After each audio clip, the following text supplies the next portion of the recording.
sudden, my son is crazy into bugs. Absolutely in love with the things. Used to not even notice them. Now he stops in his tracks every time he sees an ant on the ground. He came up to my wife and told her, "Mommy, favorite animal, tarantula. Go find it, please." And we're not going to buy him a tarantula. But, it might not be a bad idea to let him catch a couple of bugs. I think it might make him happy. Whoop-de-doo, Tarantula Town! Now, my wife found a little bug catcher kit for about $9. Looks like it's a pretty nice little kit. It's got a little bug house and a couple of other accessories. It's not a bad deal.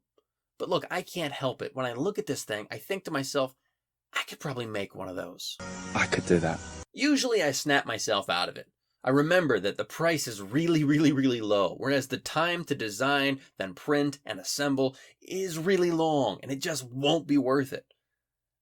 But sometimes I can't help myself, which is how we find ourselves on a brand new segment I like to call DIY, or just why? Like, why would I do this? Why would I spend the time? Look, I want to make a little bug enclosure, a little bug house, and compare it to the one that my wife ordered. It's like a fun little game. To make my DIY version, I took advantage of a pretty cool technique on the 3D printer. What I do is I start the print, get about halfway through, and then pause it. At that point, I stretch out some mesh material over the print and clip it down to the bed with some binder clips, and then resume the print right on top. Now that next layer of molten plastic seeps through a little bit and kind of locks it in place. It's pretty simple, pretty effective, pretty cool trick. Smart. Very smart. But let's back up and talk about design, because that technique is going to introduce some very, very difficult design challenges. In particular, it means that all the panels need to be printed flat on the bed, because that mesh I lay on top parallel to the bed. It means that things like my arched roof design, out the window. It means that my design that I thought would be fast is now over 2 hours long. And it means that my very beautiful insect architecture has now been replaced by a boxy triangular design that could best be described as how a child would draw a house. A kid could draw this. With the parts off the printer, it's time to do a little cleanup. You see, there's a lot of extra mesh on there that needs to get cleaned up, and you would think that this would be an easy part. Turns out, no. Not even with an extremely sharp, brand new X-Acto knife blade. It still leaves these little hairs and fuzzies. Now, I thought it'd be a great idea to just burn those off with a fireplace lighter, and it turns out I was right. It does a great job at that. It can also burn a hole directly through one of the side panels. Yeah, it just takes just a second. Super cool. Yay! Mistakes were made. Now at this point, let's go ahead and shift our focus over to the retail product, because it's arrived, and it's time to take a look at what I'm up against.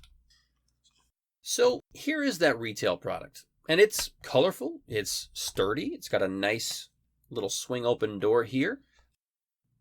Boy, oh boy, honestly, looking at this thing, I kind of don't know what I thought was going to happen here, because here's my DIY version. And you're proud of that. It kind of got away from me, okay? The roof didn't have as much structure as I kind of expected here.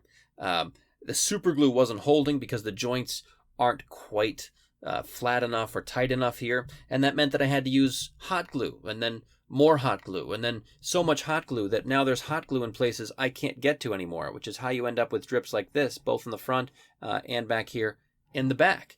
And boy, I hope he's only catching some really, really big bugs, because otherwise, oh boy, well, they're going to get out through that big gap. Just slip right out of there. Gone forever. It's not perfect, but it's something.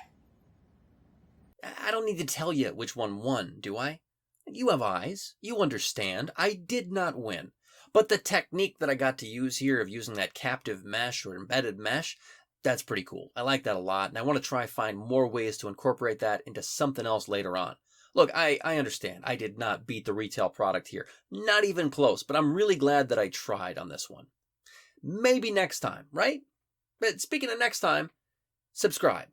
All right, just go ahead and subscribe. You're already still with me at the end of a video. You're my favorite viewer of all time. Subscribe, get the bell icon on so that I can see you next time. I hope I do.